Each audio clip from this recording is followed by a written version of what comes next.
like I'm floating through the air. The pain I felt is paid for, all is said and done. Oh, I am restricted, fixed upon the web. I need to kick the habit that my mind is breathing in. Break out, I've got to see. Spent all my life holding all of it closely. I played it innocent, a feel of discontent. I'm finally facing it all, fearless.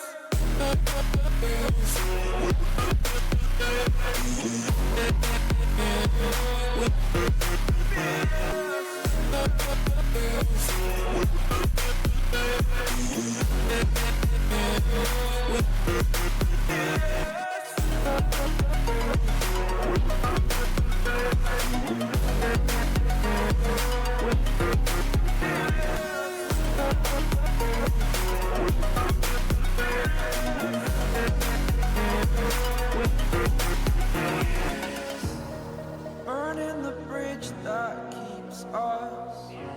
I'm here and I'm feeling fearless. Exaggerated, that's what you assume. The story's over now, I must conclude. I am conflicted, watching where I step still, hanging in the balance. Not the life I want to live, I want to take it all. Standing tall, fear outweighed the person you are.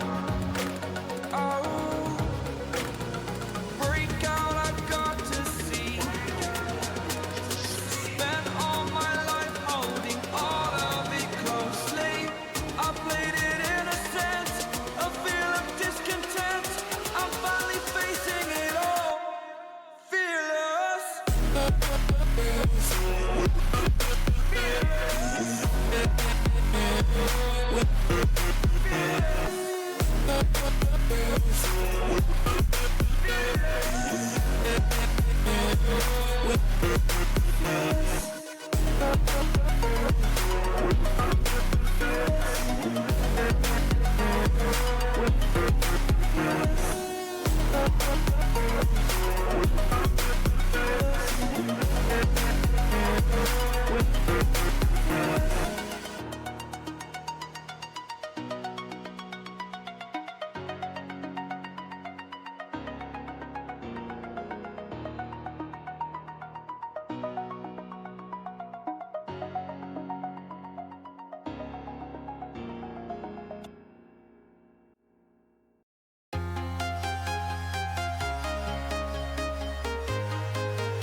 Walking alone, the streets are empty. The only thing I can see is my own silhouette. I'm getting stronger, step by step. The clock is ticking, but there's no time for regrets. I've been flying from town to town, from London to Taiwan. I've been all around the globe, trying to protect your soul. We are heroes tonight. We will fly above the sky. We are heroes tonight. Yeah.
to town, from London to Taiwan. I've been all around the globe trying to protect your soul.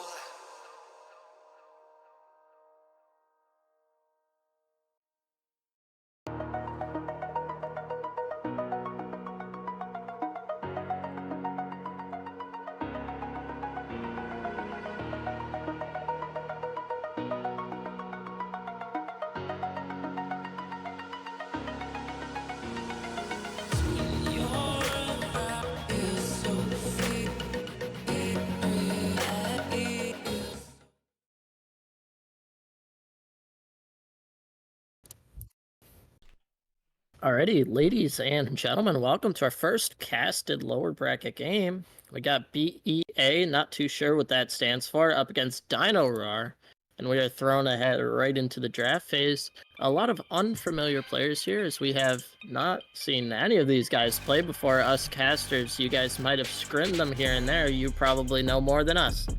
But it looks like first couple of bands are coming out. Kaisa Maokai, some like a stylist, and I'm blanking on the name there. Tristana, yeah. Tristana, there we go, look at that. You can tell you have not played in a while. Oh, it's been a minute. It has been a minute, but I'm getting there. It's all good. We are your casters for tonight. We've got Skiz on the play-by-play, and myself, Brendan, going to be doing the color casting. Excited to get the lower division kicked off tonight with our first streamed match. So I just want to shout out Red for all the work that he's done as our lower division commissioner to get us ready for tonight's match. Super excited. Unlike the upper division where we have 8 teams, the lower division actually is running 10 teams. So we have a loaded schedule to get through this season. Alright, so the last 2 bands coming out, it's going to be Zyra Swain. And the first pick coming in the form of an Ashe for Dino Rawrs. Pretty safe pick. Followed by the Morgana, getting that bot lane sorted out early here. Yeah, we're just gonna be having some fun tonight, making some guesses into the blue, and that'll be fun. Yeah, if you have the rosters pulled up, we could run through some of the rosters, although I know there are some substitutions for tonight, so maybe I can help you out with this. So basically who we have over for the side of Dino Rawrs, we got Dude Caleb in the top lane, we got I Miss My Dad in the jungle, we got T1 Moscovium. In the ADC role, we got Jonicus, and in the support role, we got Rat Earl's Yumi. Over on the side of B.E.A, top lane, we got Slim 101. Jungle, we got Ryan Fox 42. We got in the mid lane, Emru, as well as in the ADC role, Bao the Czar, and support Kalani. It's looking pretty fun down here as we have the Misfortune Ashe on the side of Dino Rawrs and the Morgana Sejuani. I don't know why I said it like that. It sounded cool, you know, Morgana Sejuani, but, you know. As the Ornn pick comes out, adding a little bit of tankiness. So it's looking like a pretty squishy bot lane. Ashe MF. Gonna be interesting to see how that one plays out. So we wait to see what B.E.A is going to counter before we go to our last 2 bands of this draft phase. Now, it is a best of 3 in the lower bracket, right? So it's all the same? Yep. So we're strapped in for at least 2 games here, as it looks like the Ezreal's going to be coming out, filling out that bot lane. Ezreal Morgana into Ashe MF, I'd assume, unless there's some weird shenaniganery going on. What do you think about this potential bot lane matchup? Yeah, definitely safe for... from what I've heard from the Twitch chat, I'm getting news in from my sources that they would like to be pronounced B.A, even though that's not how they spelled it out. They want to be called B.A. So for the side of B.A, we have a Morgana Ezreal, which I think is about as safe as you can get in the bot lane. So they're going to be definitely playing on the safe side, trying to scale up. We've got Morgana, eyes on the black shield for Morgana as the Ashe arrows come in to protect Ezreal or whoever she's paired up with at the time from the Ashe arrow. Also having the Sejuani, like that pick a lot. And just a really strong jungler. Overall, I'm providing a lot of frontline, which is going to be nice because see who goes in the support role. I would assume, just based on the current meta, that Ashe would be going in the support role and Misfortune would be going in the ADC role. And if Misfortune ends up building lethality, this Sejuani could be a big front line to try to get through. And just some further clarification on that pronunciation. B.E.A. B.E.A. All right, yeah, we'll get it. There we go. We'll get it one of these times. We'll get it one of these times. Maybe tomorrow, but we'll try our best for tonight, as we have a Zoe band coming out, looking to finish out that mid lane. Most of these seem to be geared around that mid lane pick. Yeah, 4 mid lane bans here in the second round, as neither team has picked their mid laner. Seem to be, as well as some strong meta picks, as Zoe I believe I might be showing my kind of disassociation with the mid lane meta, but Zoe I believe is getting buffed, but I think it's in the next patch, not in this patch if I'm correct. But still, just seem to be some comfort pick style bans for both of these teams, knowing kind of the scouting report. I have a feeling we're going to see a lot of that in the lower division. Not necessarily that they don't, but they just don't have as much info on the other team as a lot of the upper players that have played against each other before, have scrimmed a lot. This is going to be more, what don't we like as a team? What do we not want to see? What do we hate playing in ranked and quick play? Who really just gets our gears going? I think it's going to be a lot more just personal bans, so that could lead to a lot more open games rather than the targeted bans we see in our upper division games. That being said, these first 2 picks of the second round are explosive. Rengar with the Sejuani pick, assuming that's going into the jungle. Rengar most likely going to the top lane, so that's going to be fun to keep our eyes on, as well as Nidalee in the jungle. Going to be very proactive, looking to play off of pushing lanes, invade, and kind of try to make Sejuani's life really hard in the jungle. Now, is that a Ornn mid, correct, and a Pantheon top, I'd assume? Other way around. Reverse? I Other would way see around. Pantheon mid. Yep. Okay. Yeah, I That's expect interesting to see the Rengar into the Ornn.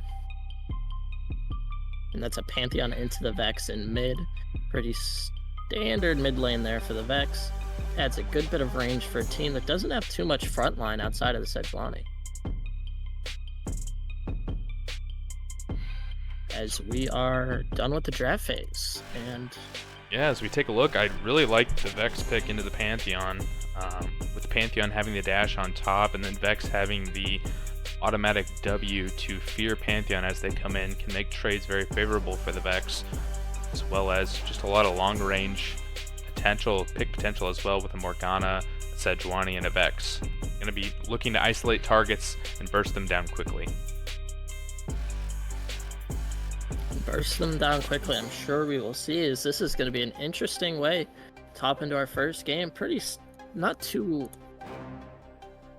out of the ordinary comps all around in the grand scheme of things. Bot lane's pretty similar. Haven't seen a Misfortune Ashe in too long, but looks like it's going to be a fun matchup down there. We're going to have to see how well the Morgana can coordinate with the Ezreal, as we have seen Ezreal in our last match absolutely do some pretty solid damage. Oh yeah, for sure. Both these teams, well-rounded comps. Gonna definitely be looking at some early action in the jungle. Sejuani playing around Rengar in the top lane, seeing if they can't gank this Ornn over and over again, taking advantage of Sejuani's abilities and the fact that Rengar is melee. Definitely going to be probably the jungle focus for the side of B.E.A. for Dino Rawrs. It's going to be about winning the lanes. I would not be surprised to see Ornn left on an island in the top lane, and then potentially with the Ashe Misfortune being able to get push in the bot lane, seeing some invades by Nidalee in the bot lane, and then Pantheon having the long-range ultimate joining in once level 6 arrives. Now, just taking a look at the sheet of the paper in terms of rosters, in terms of picks, for this map 1, who do you have leaning in favor? I would have to go with B.E.A. just for the simplicity of the draft. It's pretty straightforward on paper what they need to accomplish, as Dino Rawrs is going to be relying a lot on Nidalee to make a lot of proactive plays, and if that goes awry, I mean, they still have the ornaments coming in later in the game once Ornn hits level 14, being able to upgrade his teammates' items. But that could be a potential misstep. If Nidalee doesn't get going early, the mid game could get really shaky for Dino Rawrs, and look for B.E.A. to take advantage of that. Yeah, and I think B.E.A, as you said, it's just a simpler bot lane. The only question mark for them for me is going to be how that Rengar will play into the Ornn. Is Rengar going to be able to zone properly, keep that CS up into the just more brooding Ornn in the top lane? But it's really going to be a question of how well, not only how well can Nidalee provide some support for that Ashe and Misfortune, but how well is that Ashe Misfortune going to play into such a strong Morgana Ezreal just pressure comp? Ezreal is gonna be upping the pressure in lane.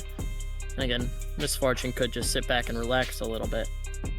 But we'll have to see as it all plays out as we are getting the last picks of this draft phase done in game, as we are ready to kick it on over soon enough. Yeah, as the players prepare their runes and summoner spells, and we'll head into our spectator delay. Definitely drop your comments in the Twitch chat on which draft you prefer, what predictions you have. These are two brand new teams, so excited to see what they have in store for us. A little bit of history, B.E.A being a team that came from our partner organization, AKG. So these are some of the lower ranked players, as this is an what do they call it? IBSG League, Iron, Silver, Bronze, Gold League. Some of the lower ranked players from AKG coming over and playing in this league. So there is a little bit of familiarity there. However, I haven't seen any of these players play myself. Well, that just even playing a couple games against actual competition is gonna possibly provide an edge there to B.E.A, as just getting some chemistry together. While of course I'm sure there's a little bit of roster substitutions even between their other organizations competing, that just having a similarity with each other in such a competitive environment as our league is just going to provide quite a bit of interest, and yeah, it'll be fun to see how they play together and coordinate. Yep. That being said, Dino Rawrs themselves, I believe, have competed in tournaments, so they are not new to the scene by any means. So both of these teams have experience in tournament play. As you can see from the drafts, pretty straightforward, clear ideas from both of these teams. So it'll just come down to execution. Execution, the name of the game, as always. Now, we have seen one Game 3 already this season. Think we're in for another here? I hope so. I mean, wouldn't that be a way to kick it off, as we kicked off the upper division with a Game 3 banger? I would love to see that happen in the lower division as well. I know these teams are not hoping for that, but as us production team, we'd love to see that.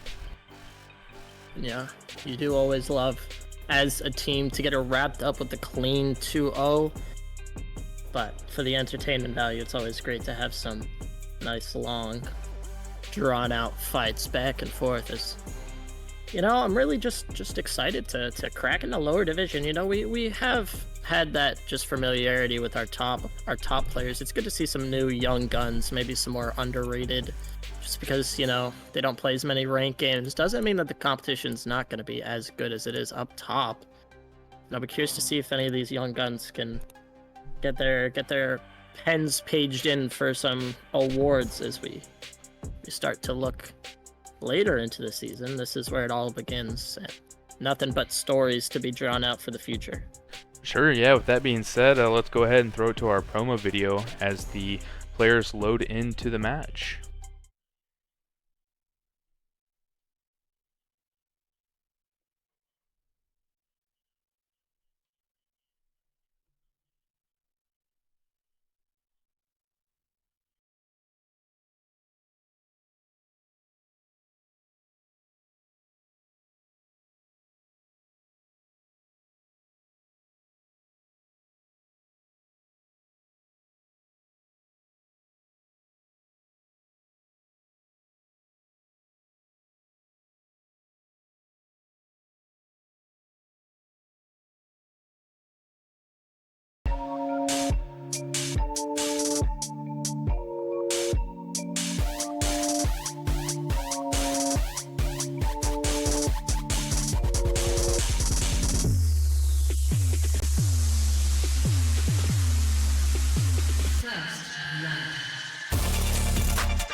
Alright, here we go as we load into the first match. The summoners are coming onto the rift now. Let's get it underway as... Yeah, just get right into it as the summoners depart their home area, looking to potentially spice it up with some invade action. Maybe a little bit of cheeky fun to start off our lower division here. I see a 4-stack coming down towards the bot lane for Dino a Rawrs. 4-stack coming in towards the bot lane, and Sejuani's a little bit up and out of position. Will we have an invade here? Looks like we are as they go into engage. Italy arrow hits, connects with the Sejuani as it's a dive in onto the Morgana, who will get away a little bit. Oh, I do have no audio on Discord. I don't know if that's me. Sorry to interrupt. No worries. But we had a little bit of an invade flash, a little bit of damage done out, and that's got to be scary if you're B.E.A, as they have the pressure on them off the start coming out from Dino here. Wards being cleared away, as that's not going to have too much of an impact on the game. As we go right back to our regularly scheduled buff farming to start it off.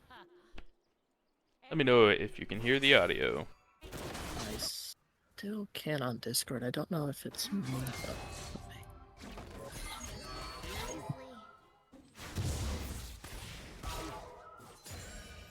Just one moment, I'm playing with my...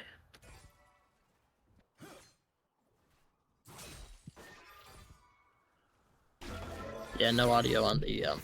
Yeah, I'll get that sorted out. So I guess we're going to have no to cast worries. a little bit with some audio. But as we Yeah. expected, we got Ashe support here with the Misfortune ADCs. Those are more interchangeable about a year ago, but now they've kind of settled into their roles. Ezreal Yeah. stole blue is what I'm seeing in the chat, which we missed completely.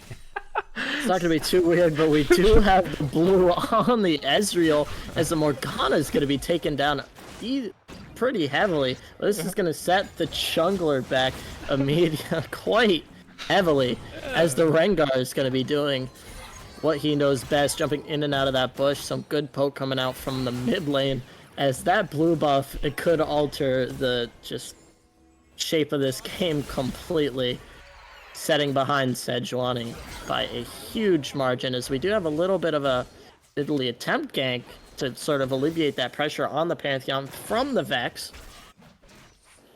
It's not going to be working out too well. Rengar continuing to just poke away at this Ornn, doing some good damage. But Wave will be under tower, giving Ornn the cannon nice and easy, as he's going to be content just to farm away from the threat of that bush. As advantage in the bot lane is going to be in that Ashe and MF, even with the blue buff, as Vex continues to just poke away at mid. Some good play here by Emru in the mid lane, but here comes the dive by the Pantheon.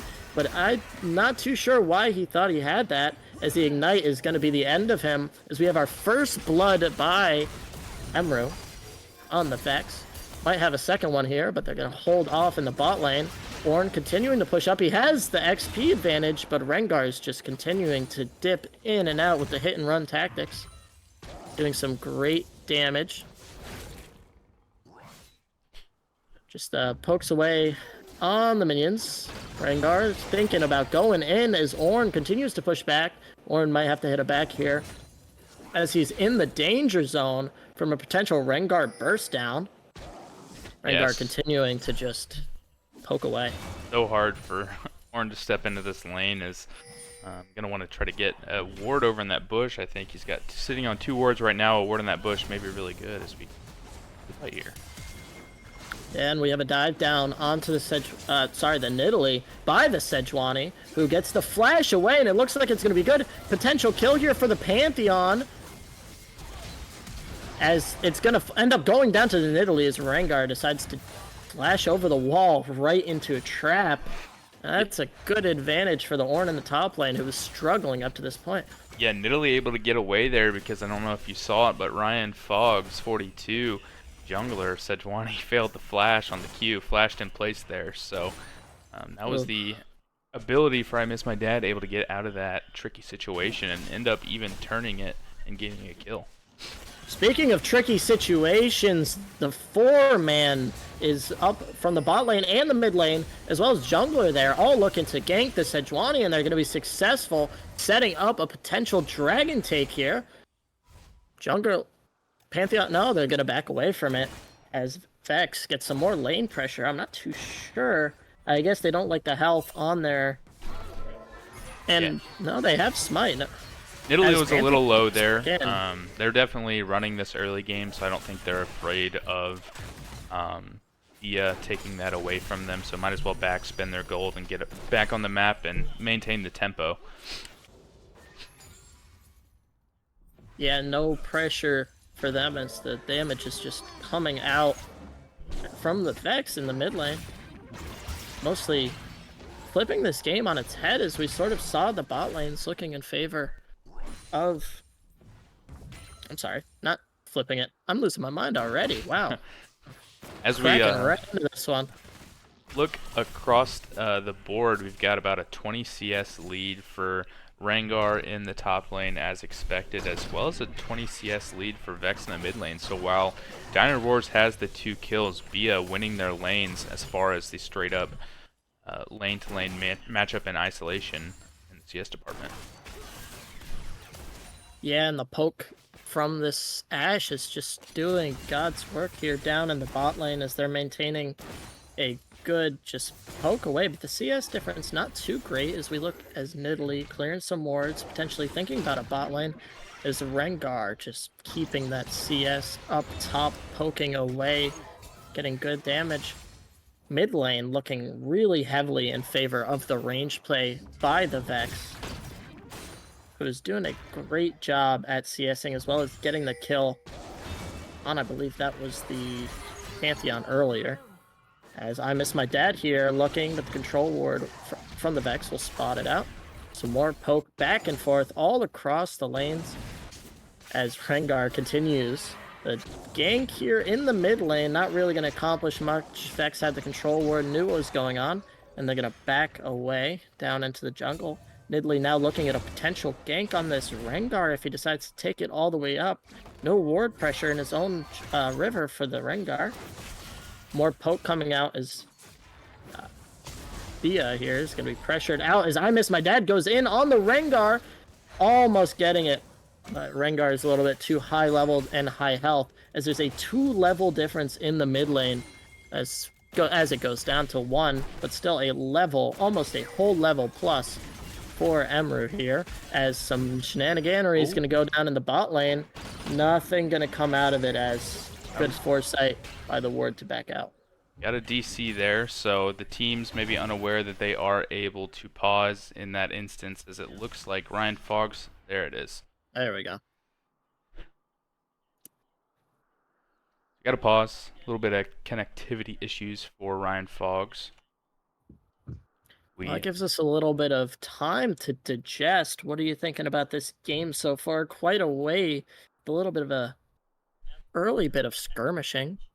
Yeah, just a lot of back and forth. I mean, Dino Rawrs staying ahead in the kills, up 2-1, but like I mentioned, B.E.A across the board, they're leading CS in every role, so winning the lanes but not necessarily winning the skirmishes, and that's been able to even out across both sides. And no dragons taken, so very even game state. We'll see what the focus is around the objectives as both the Dragon and the Rift Herald are up for both of these teams. And we saw that the Dino had backed off of the Dragon earlier. They haven't really made a big play to go back for it, as it's been on the table for a couple of minutes now without really too much cares being given. And that's fine for them as they maintain most of the leads, although their jungler is looking a little bit, excuse me, their mid and jungler down. Mid jungler and top lane are all down on CS. The only lane holding close there with the bot lane is this going to be the bane of them? Or do you think that they'll be able to recover from this quite heavy CS gap 8 minutes into the game. Like I said, I think B.E.A has the easier to execute comp, so having the easier to execute comp as well as the early game CS lead, I think is going to feel really good for them. So I would say that the game is feeling at this point in their hands. So we'll see what Dino Rawrs has up their sleeve to overcome that deficit, whether that is scaling up until the ornament items or using the fact that this Nidalee does have a kill, does have an assist, a little bit of pressure there. So a good start for the Nidalee. I'd like to see Nidalee start to get involved with the jungle as Pantheon has hit 6, so using that ultimate ability and tag teaming with the mid laner and the mid jungle duo exerting some pressure on Ryan Foggs. Not only because he's having internet issues, but because I think that's a good way for them back into the game. I mean, it's always valid to bully the person with internet issues. You got to do all you can to win. But speaking of alleviating pressure, some pressure has got to be taken off of Muscovium? Yeah. We're going to go with Muscovium in the mid lane, as Emru is battering him pretty hard in terms of poke and CS, as well as a whole level. Yeah, I mean, key. Even if you look right now at the position of Muscovium, as Emru has pushed in the lane and a whole wave is about to crash, and he is maybe posturing. I don't know if he's getting a ward or vision or hitting the. It may look like he's hitting the blast cone, checking for some vision. But he's definitely going to need to stay in lane, as, like I just said, the mid jungle getting active on the map. He's going to make sure he gets that wave pushed out first, so that he doesn't drop too much XP and too much CS, trying to make plays happen. Alrighty, well, I'm out of topics for this pause, so let's do something a little bit unorthodox and maybe see if chat has any questions, any comments, anything you guys want to talk about. I'm not too sure, unless you have something else you want to talk about, Brendan. We've kind of covered most of the stuff on the board, as we do have the reconnect come out, so maybe we'll be thrown right back into it. Yeah, I would assume we're getting back into it pretty soon. There's not a lot more to talk about. We have a little bit of a delay. I see that Evan D is calling out the fact that your voice sounds so good, so I mean. Oh, wow. Well, I don't think it sounds as good as Brendan's voice if we're doing compliments here, but I do appreciate it as always. Good to hear. Yeah, it's probably because of your professional stream setup that you have, and I'm just sitting here with my Astro headset casting into it. Hey, I got a USB thrown in Audio Technica. I don't know if it's too professional, but we are back into it. Away again we go as the stream is frozen. I can't. Stream is back, but very low quality. It's not running. Oh, now it's good. Is it run? Oh, you're saying on Discord. No, yeah, it's running, but it's frozen. Stream itself is back up, but is it on my end? We're back in it. Okay, we're back. Looks like we did have a kill. Both mid laners are gone. Apologies for the delay, as the MF ult that we did leave off on did not quite result in anything except a lot of damage done out in the bot lane, as they're going to continue to push your low mana on the MF. But it's going to push the Morgana out a little bit more. Not too sure what happened in the mid lane, but that could... Not too impactful, as Emeru might have ran under tower? I don't know, a little bit of chat going out between the two. Yeah, so Vex ulted and went in on Pantheon under tower. Pantheon expending as we see a snipe by I Miss My Dad and the monkey emo. What a shot by I Miss My Dad. So that's going to feel really good. Like I was saying, I think this Nidalee needs to get into this game if Dino Rawrs wants to climb their way back into it. They have the gold lead, actually, but as far as their lanes go. Oh. I lost. Oh no. I think we may have lost Gizian. I might be having some connectivity issues. Yeah, I'm losing the Discord here. Is my main issue. Let me just... Is my stream going down and coming back up? a little, yeah. It's just more pausing. Oh, fun. I don't know what's going on. Do you maybe want to try closing it and opening it only as the direct stream of the game? I think that could help. Well, I've also lost. The stream did go fully down and come back up because it looks like the thing broke into 2 FODs because the viewer number dropped and then went back up and the timer's back at 30 seconds. So is it back on the stream? Yeah, the Discord isn't, but the stream itself is. And we're having all kinds of connectivity issues. Wouldn't it be a nice Thursday afternoon without it, I suppose. As Dragon being taken, I'm casting off of the delayed stream, so they're seeing it before I even say anything. Yeah, let me I'll leave and rejoin the Discord maybe. But I think it's just done. You should be able to see the Discord stream, correct? Yep. And I have audio this time. Heck, again, as Dragon was not taken, there was a little bit of damage. It looking like they were going to do something there. Rengar just continuing to farm here in the top lane. Big CS lead for him as he's been able to just, as you are witnessing now, jump on the minions, doing a good amount of damage. And Ornn has had nothing to say about it. Except the death that did befall the Rengar. I'm going to assume that was from the gank earlier. Or team fight? It was a team fight in mid lane. As my memory serves you right, as we have a dive in from I Miss My Dad, but it's not going to result in anything. The Vex going to get out. Ornn hits the stun. Pantheon, though, misplayed his ult and isn't going to be able to get Rengar. Would have been a huge kill for Ornn, who's been getting bullied in his lane hard so far. As Bot pushing in for the CS, MF maintaining a bit of a lead. As the poke in favor of Dino has been much more appreciated as Nidalee is looking and thinking as the slow comes out. Arrows going either side as that Ezreal gets awfully close.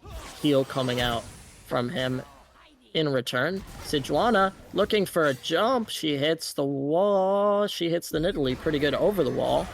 As Vex doing some good poke damage on, but Pantheon's going to get the dive. As we go back to top lane, where Rift has been thrown down, bot lane is looking real low. As the arrow hits, is Nidalee going to capitalize off of it? She will with the beautiful spear throw. As Sejuani is going to be the next, probably a steal of the blue. Coming out here. Yeah, what an awesome play. Job just poking away. Rawrs Yuumi throwing out the ultimate as we see a little bit of a nice little trade by Muscovium. Not going to end up making it work, but a good use of the damage reduction on the E to avoid the damage from the ult, but not going to be enough to turn that trade around. But yeah, going back to Rawrs Yuumi with the ultimate into the Nidalee Spear, that was a great communication. We're already seeing the coordination of the teams. That's not something you see in a solo queue game, but with these teams being coordinated enough to pull that off, that's really cool to see. And Ashe has been on point with her arrows. Pretty much a little bit better than even the Morgana. I don't think I've seen a Morgana stun connect so far this match.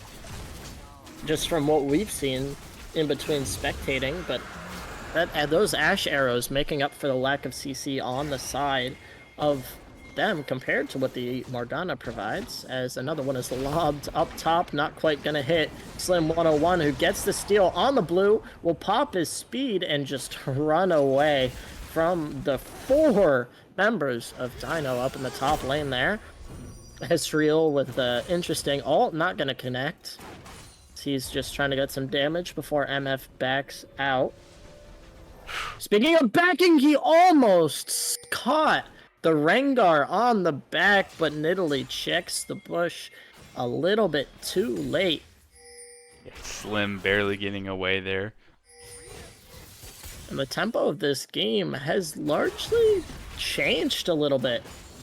Yeah, definitely picked up. Glad we had a little lull in the connectivity while things were slow, as I Miss My Dad making his presence felt in every single lane, and like I said before, invading the jungle constantly, going from side to side. like to see him getting active. And while B.E.A might be down in terms of kills, they're managing to keep the gold lead pretty close as the CS across the board is largely leaning into their favor, but yet they're just losing the lives. We have a kill, 3 deaths on the Ezreal, as well as 1 to the Rengar and Sejuani, respectively. What is going wrong here for B.E.A, even though they're nowhere near out of the game so far? No, still everything very even. To be honest, I've been a little preoccupied with some stream stuff, so as far as everything goes in the lane state, I think everything's okay. I mean, we have basically a neutral lane state. The gold is divided by 200 gold. Everybody seems to be around the same level, although I see that Muscovium being down 2 levels. So that's definitely an area that B.E.A can attack as we see Sejuani and Ezreal team up there. Going to shift the gold lead there with that team up on the Nidalee. She had quite the bounty on her head, and it's not going to go to the Ezreal. Will end up on Sejuani. If that had gone to Ezreal, that would have immediately shifted the lane of bot lane just in general with that huge handout of gold. And Sejuani is going to use that to even out a little bit in terms of items. She doesn't have her boots complete yet, neither, or her legendary item, the Nidalee, does. And that is going to help remedy that issue the next time she backs out of here. Not too much ward pressure going in either direction, as both maintain about the same level. And really nothing too interesting gonna happen until 2 minutes-ish. We have the dragon coming up, as well as a rift that could be contested for. Amru gonna get dove here by Muscovium, who backs out. A little bit of a good damage there, and she just has that speed to get out. Gets the vision. Little arrow going to miss, and the back's gonna come out, or not, from the Sejuani, who is likely sitting on quite a bit. Looking to catch her up in items, but she's going to hang around as we have a fight for the rift. Yeah, Slim popping the ultimate looking here on the Rengar. Away. Muscovium keeping the Vex out of the fight. Ornn going to be the maintaining aggravator, but not going to make anything happen as both of them decide to back off the rift. And bot lane, it's all alone for the MF. One Morgana stun with that team comp in the bot lane, and it could be over, but Ashe is looking. Ryan Forge with the prediction. Sage pushing in, still maintaining the pressure. Amru misses the W. Good escape by I Miss My Dad there, but Ryan Fogg's predicting the flash with the Glacial Prism there was very cool to see. Not able to capitalize it as Amru had already used the ultimate. Actually still has the ultimate, so could have followed up there. Maybe playing it a little bit safe. I don't know how much gold is in pocket, as they are in base spending right now. But like you said, Sedge, at the time that you had mentioned, sitting on a lot of gold, already had 2,000 gold, so backing, getting items, and it looks like I Miss My Dad in the meantime is going to take advantage of that and take the rift. Can't blame them, that's a good call. They know that the back came out. And wow, Sejuani getting her items is gonna be huge. That rift can wreak a lot of havoc. As gold is even. Again, a little bit behind, as I say that, of course, but just showing how close this game has been and the back and forth nature of it, as we have a dive rift coming out as well. Yeah, we'll see what happens here. Connect. Rengar a little defenseless without a push nearby. Will likely back off and concede the tower, as he cannot take that 2v1. Now that he has his bush, will he play off of it? Not quite, just looking to get rid of that rift before it can do some damage on the second tower. Nidalee doing some good poke damage from the bush, and the rift will hit the second tower. Not great if you're Slim 101. The Ornn ult not going to connect. Nidalee diving under the tower. Will they finish it off? Not quite, as the tower damage comes. But speaking of, tower's gonna fall. Run away from the Rengar as Sejuani engages. Rengar re-engaging the fight and will clean up the Ornn. 2 kills for 2 towers. Who won that trade? I would say It's hard. I would actually give it's kind of stinks Dino Rawrs overstayed and gave away 2 kills there. But when you have a neutral game state like this where no real progress is being made across the map, that second Rift Herald actually holds a little bit more weight, being able to crack open some of the base. Now that the top lane can get pushed in so far, Dino Rawrs has a little bit more map control. I'd like to see them focus now, maybe moving their bot lane towards the mid lane to get control over that mid as well, take down the mid tier 1. So to answer your question, I would say Dino Rawrs actually won that. They did, in a gold term, give up a few shutdowns by overstaying, but as far as the map goes, having 2 towers down is huge. It did shift the gold balance a little bit more in favor of B.E.A, but of course that lane state, as you say, with 2 towers gone, top laner can start to get a little bit more lenient with leaving his lane, as Ornn has largely stayed parked up top trying to contend with the CS from the Rengar, who's been treating him like a not in a nice way, not being treated well at all in the top lane, in and out of the bushes. As we look to have an engagement here in the bot lane, as Nidalee is looking not quite sure if the engage is going to come out, as they know where they were spotted by the ward. A little bit of top, just damage control being done by Caleb on the Ornn, clearing out, preventing some pressure. They don't know Ryan Foggs is here, so definitely advantage to B.E.A right now if they can pull off a play with this counter gank. Nidalee arrow coming on as Ryan is just waiting and biding his time for the possible flash over, as he does show himself. So we go between the 2 battles, top lane, Ornn trying to be caught out as the flash comes out, and Ryan backs off of Jonas, who re-engages with the ult. Nothing quite gonna birth its way out of that as the ult comes out from the Pantheon, who hits, but that's the hourglass gonna be on the Morgana. Doesn't survive even burning the stopwatch, excuse me, not the full hourglass. I was gonna say it'd be a little bit weird first item there. But that's gonna be a tower back in favor of the top laner of Rengar, who gets his revenge, so to say. Pushing Ornn back a little bit. Speaking of backs, 3 coming out in the bot lane. Gonna allow a little bit of time to breathe for B.E.A, who's doing a good job just maintaining the gold lead, as Nidalee's doing some good damage on the Ezreal. Almost catches him out. 1 spear is all that it takes to kill him at this point in time. Yeah, and here we are in the mid game. I kind of mentioned that I feel like if Dino Rawrs doesn't get out to an early lead, the mid game could get kind of awkward. I miss my dad. Could be in a precarious situation. Ooh.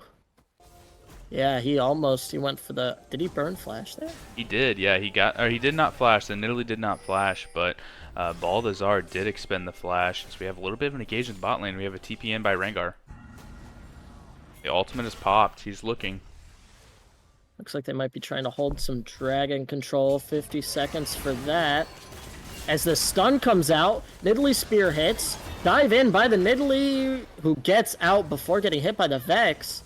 Emeru really low. Gonna run right out of that. And any dragon control that might have been there for B.E.A is whittling away with the backs here. 30 seconds left.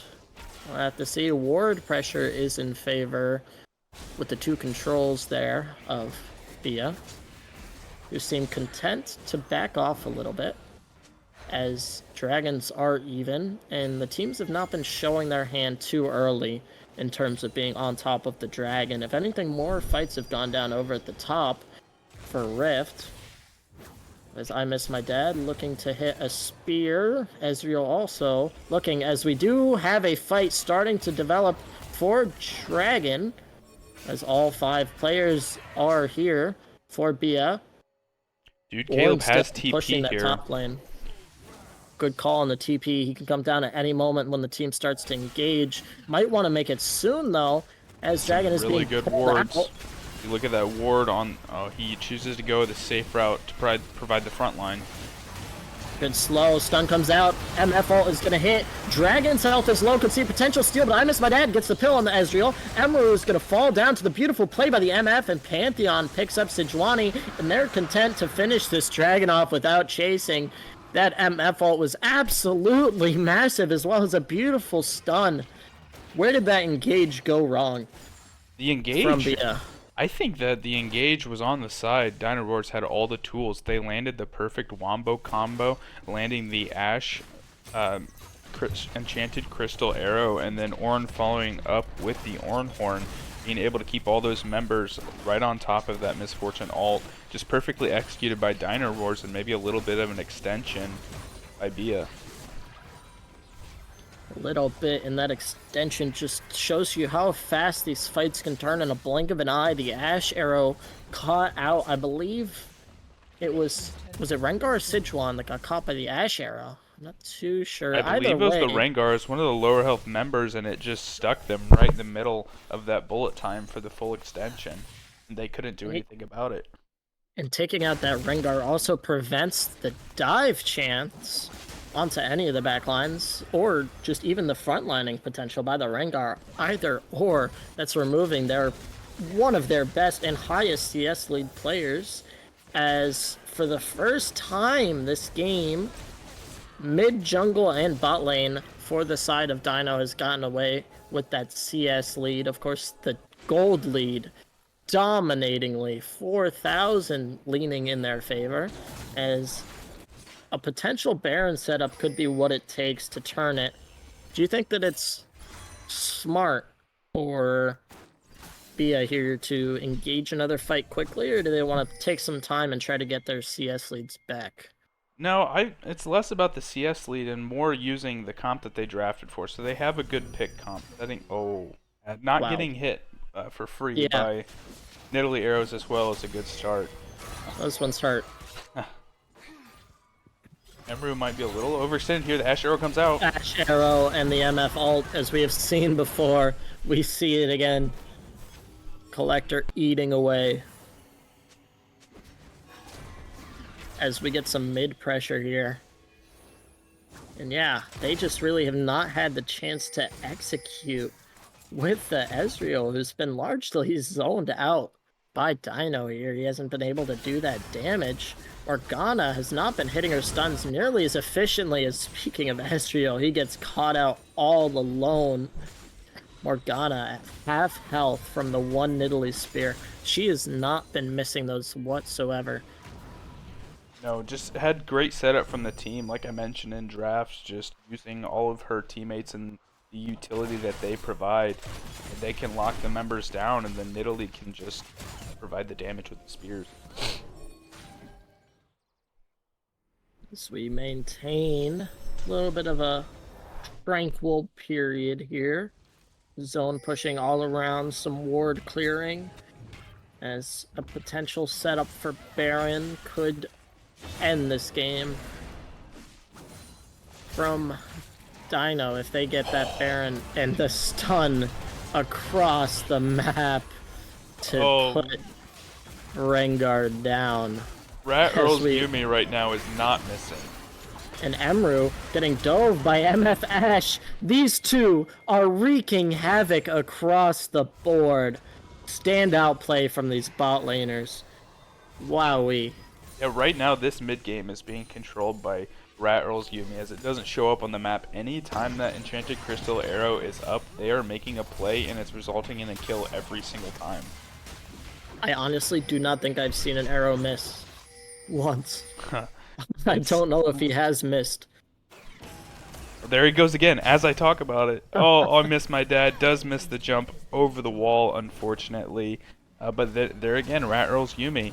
And that cooldown, look at the circle on that ultimate, how fast it's ticking down. That has to be a sub 30 cooldown refresh.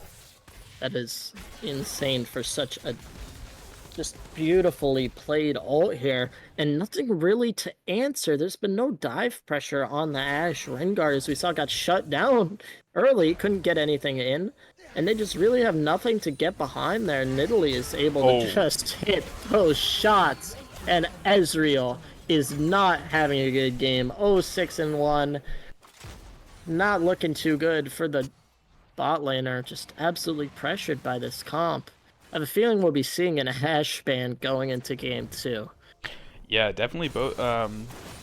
B.E.A is going to have to look at the draft and see what adjustments they can make. That's the beauty of this best of 3 series, is they get to make the adjustments, choose the side that they'd like, and come out and build a new game plan. So some time to go back to the drawing board for sure. I think they might be plotting already, as they are almost down 10,000 gold. 2 Drakes. Another arrow hits. Baron play. And the arrow across the map doesn't serve for a gank, but serves as a demoralizer. As every time it seems that they walk anywhere on the map, they are being stunned by Ashe, whose cooldown is already at 3/4. MF also just combining. We talk about the Ashe, but Jonicus has been playing such a great MF, maintaining a good CS, good pressure throughout the game, not letting Ezreal get anywhere near her, as neither of them have suffered a single casualty, sitting on that juicy 7,000 gold bounty. As we talk about Baron, will be set up. The Ashe arrow does not connect on the Rengar, few and far between, as Rengar is going to go in and do absolute damage onto the Ashe, and that is what you need to see out of your Rengar. Team was not there to capitalize, though. Ashe is gone. Baron looking need to be like careful. it's Pantheon's on a flank right now. gonna be neglected, but yep, as you call it, Pantheon is itching to get his hands in there. And that is what you want to see out of the Rengar, though, taking out the Ashe. As we said it, no one really there to dive him, and that completely shifts the attitude of Dinos, as without their Ashe engage, they are backing off and not even thinking about taking a fight. Yeah, just really good setup. Like you said, the assassin getting in there early and taking out the member that's been causing them so much havoc. Sejuani looking for a charge. Threatens them off a little bit. Here comes the arrow. Back up. Arrow from downtown connects.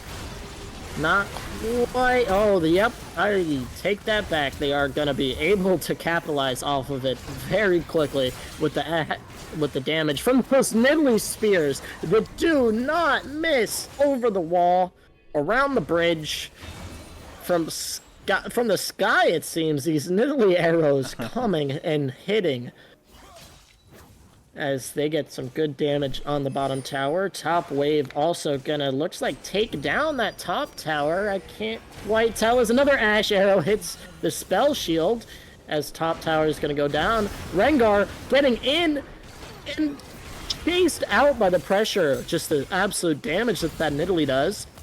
Caleb getting out, the flash comes in, MF ult to save his friend and get a kill. As the fights are, the blows are just being exchanged back and forth. Nidalee dodging as was that the E? That was the bouncing bullet from Misfortune there from Jonicus.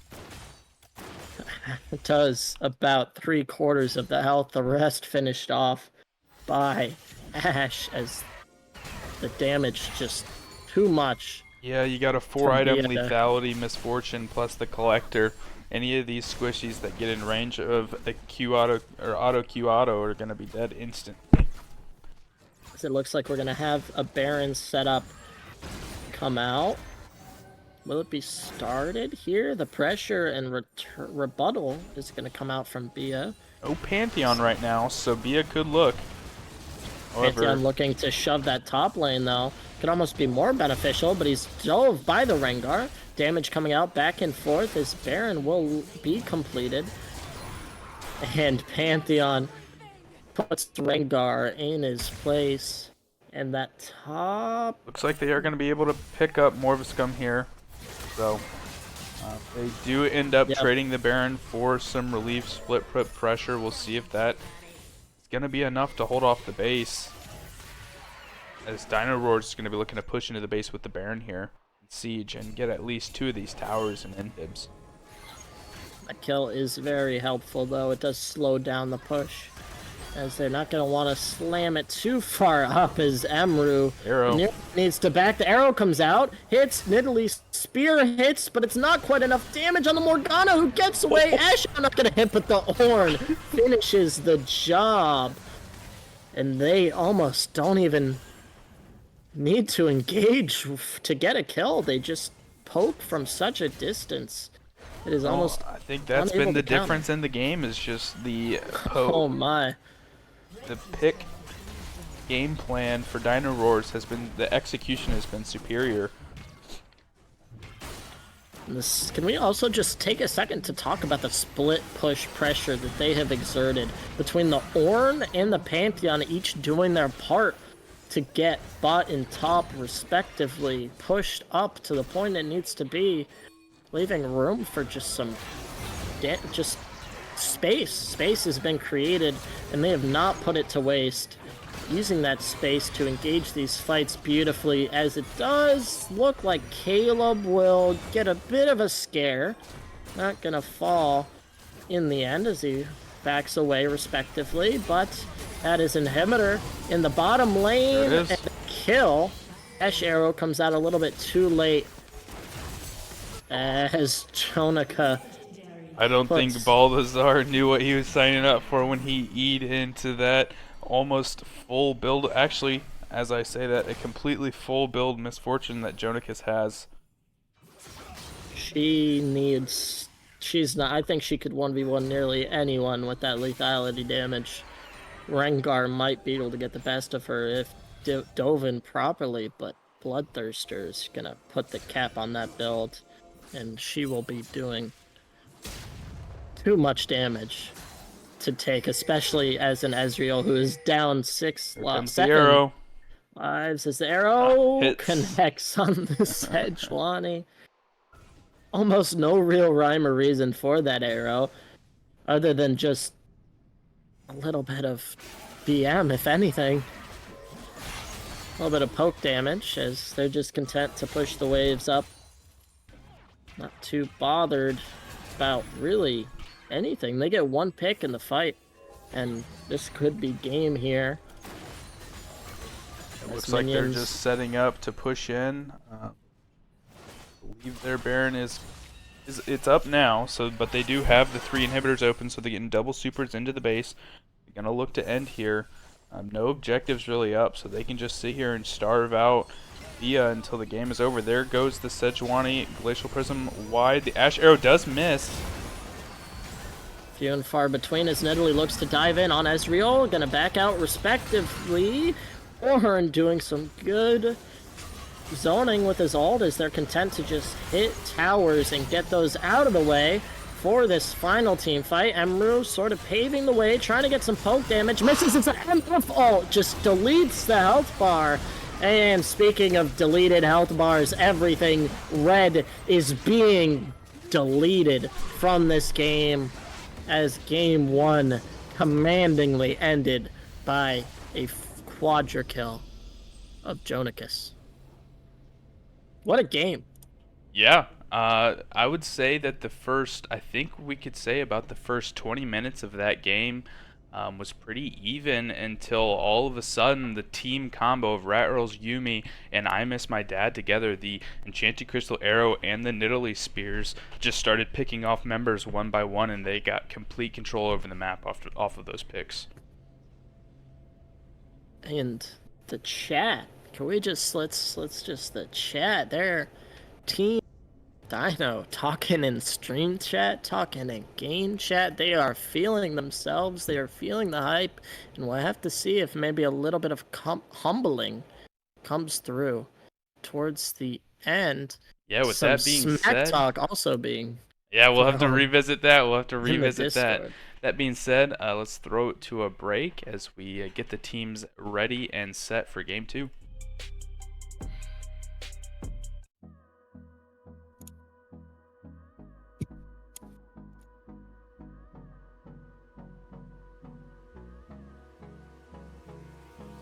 Hold me close till I get up.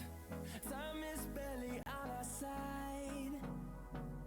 I don't wanna waste what's left. The storms we chase are leading us, and love is all we'll ever trust. Yeah, no, I don't wanna waste what's left. And on we'll go, through the wastelands, through the highways.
Hey, ladies and gentlemen, we are back into the draft phase as the Tristana ban is going to come out first here for B.E.A.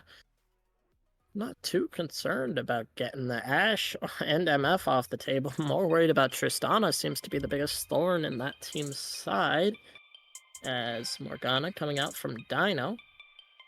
Doesn't want to see that again. Just maybe looking to get them a little bit off kilter, get them a little uncomfortable there in the bot lane, even though they had no problems during dealing with the Morgana before. As a Swain, again coming out for B.E.A, something that they got rid of last time, right?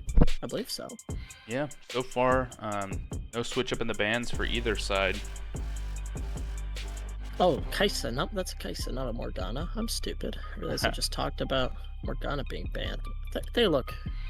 Yeah, I gotta get the benefit on the doubt there, right? Right? Oh, yeah. Purple, Yeah. you know, purple. Yeah, close enough. As... See, with they're sticking to the same Stylus comes bans. out. Both sides. I'd Definitely some assume we're gonna see Ashe MF again. I don't really see... Well, we'll see. B.E.A does have access to the first pick, so we'll see if they've swapped sides for this draft. B.E.A, being the losing side, got to choose their side. They chose blue, so they get first pick priority. See what the changeup is in the draft.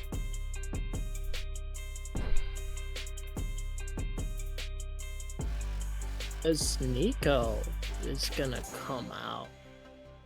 Interesting. Eco being banned away last game, so placing some priority on that pick, not letting it get to the second ban phase. Always good to see, as that could be what B.E.A needs. Maybe a little bit more ranged play to get some damage behind their front line that they didn't really utilize too well in the last game. As there it is, Ashe and Misfortune coming out. Color me surprised. Sticking to what worked so well last game. B.E.A had access to what they needed. The Ziggs being covered right now, but they had a tanky front line, just needed to position a little bit better, getting the Sejuani in front of some of the squishier members, tanking some of the Ashe arrows, as well as tanking some of the Nidalee spears when needed. Have Ziggs locked in.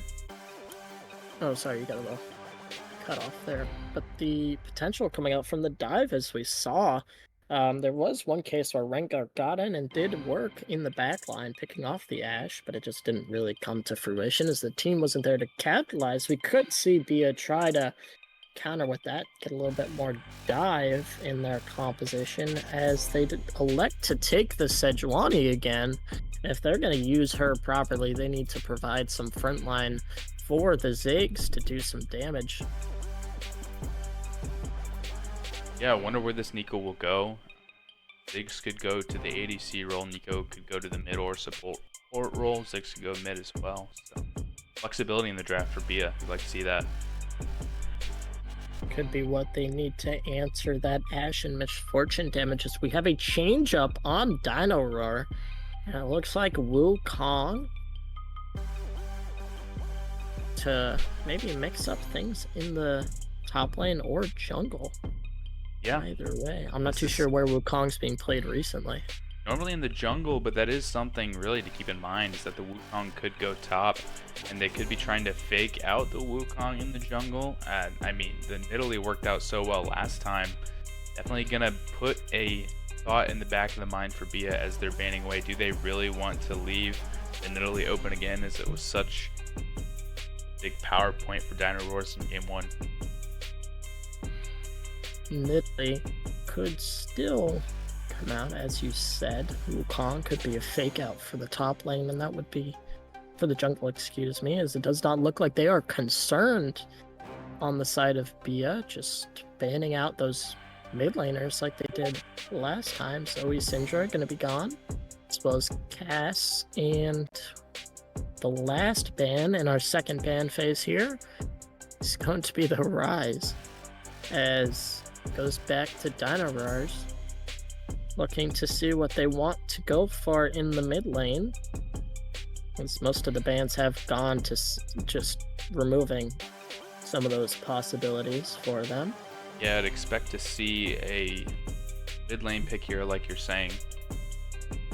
They're going to go with a blindable pick top lane in Mundo, so we'll see what the response is for B.E.A.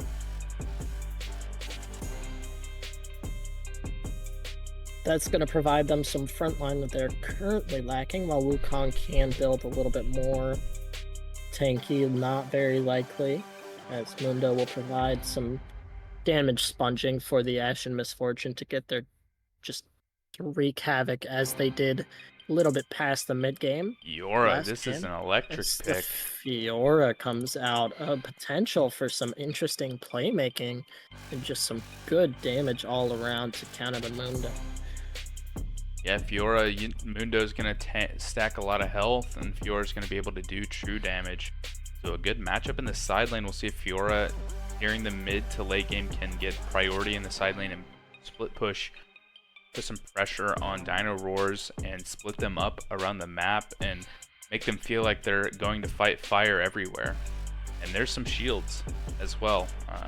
Another shielding support in Karma, similar to the Morgana in the last game. So going to be up to Karma to provide those shields for the team as the poke comes in and the arrows come in. And yeah, as also Fiora can parry her now, considered riposte the Ash Arrow to eliminate that. So they have the abilities to block that long range engage that Dino Rawrs was flexing on them so hard in the first game.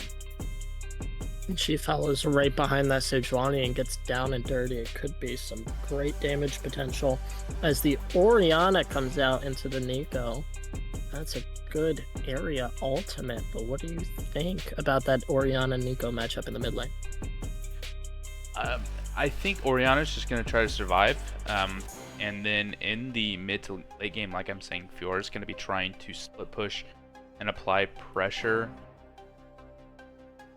making sure the players are ready to head into the draft as they pick their actual champions. But as I was saying, if they have Fiora and Mundo in the side lane, if Fiora is not able to get ahead and actually push in the Mundo, then I actually like Dino Rawrs 4v4 fight with the Wombo combo of the Wukong and the Orianna.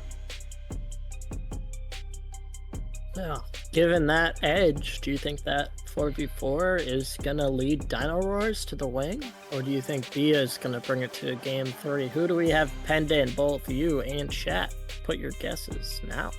I think just based off game 1, I have to go with Dino Rawrs. I mean, their execution, this game they have an even easier comp to execute than they did last game, and they were able to execute last game, so I don't think that I'm in a place to doubt the fact that they could execute.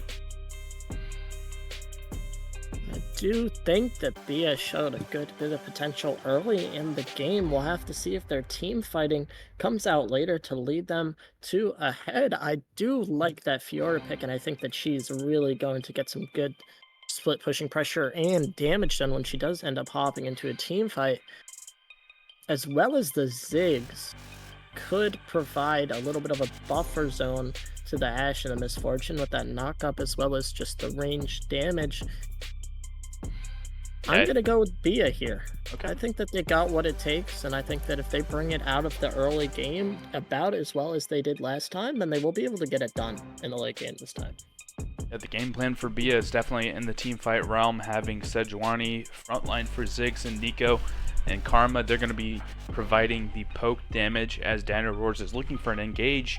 And if they don't give them the engage, or if they withstand the initial engage, all they need is Fiora coming in on the flank, and they'll easily be able to wipe team fights.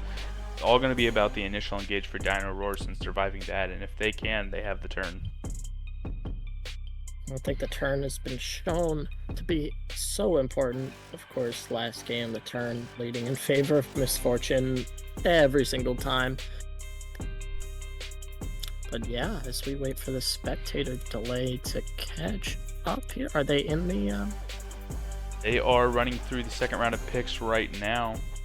Perfect.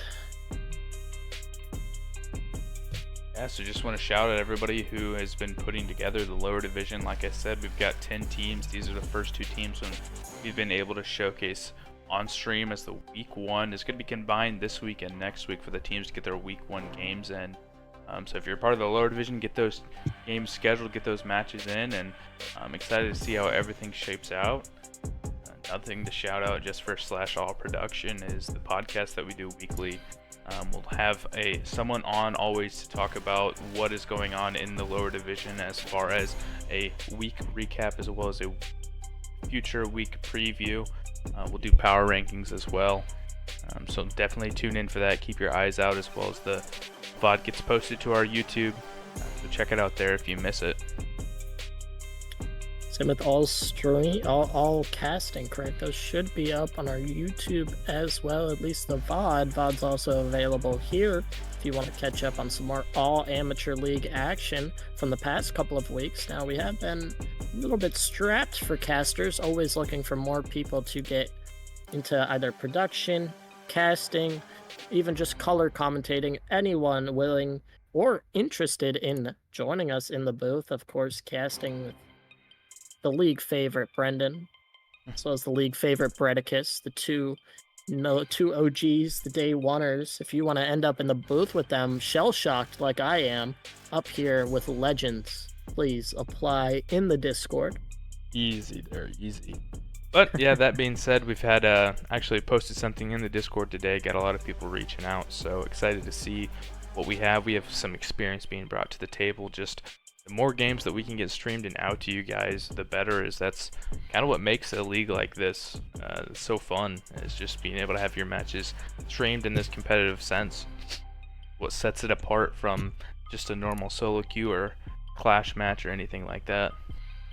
And if you are not in our Discord, there should be, I believe we have exclamation point Discord working. If not, there should be a link posted somewhere around here. You are missing out on some Smack Talk in the hashtag Smack Talk channel between our two current teams playing. Yeah. We've been going at it a little bit. So if you're not in our Discord, you're missing out on things like that, as well as other league-wide events and notifications. Yeah. That being said, I think we're ready to throw it to our promo video as we finish out the rest of the spectator delay, and we will catch you guys on the flip side as the players load into Summoner's Rift.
We are in. All right, ladies and gentlemen, we are underway. I am just waiting on the screen here since chance. I got you. We'll have to see if we have a little bit more dedicated shenaniganery. This last game we did see a bit of a flash for the potential invade. Teams are already chatting back and forth in chat as they were throughout most of the last game. As Let me get us a does high point look view like of what's going on. some good potential engage. Here's the Ziggs bomb will connect. Back coming out as it looks like. Yeah, Dino not wanting to take this. Sorry, go ahead. neither of these two teams really have much of an engage, so it'd have to be a real big misstep from either side to really result in a kill, but maybe an early back, something like that, but nothing to come. Might get a late invade, but it looks like they're just looking for the ward. Invade comp or not invade comp. Always look for some fun shenanigans before the game. The game typically gets started after blues and reds are equally taken away. As it looks like we will not get 5 seconds to go before the game really kicks into overdrive. Some laning, neither of these mid laners really. I guess Nico is a little bit pokey, but don't think it will be as eventful as the Pantheon into the Vex. I don't know why I said Hex, you know?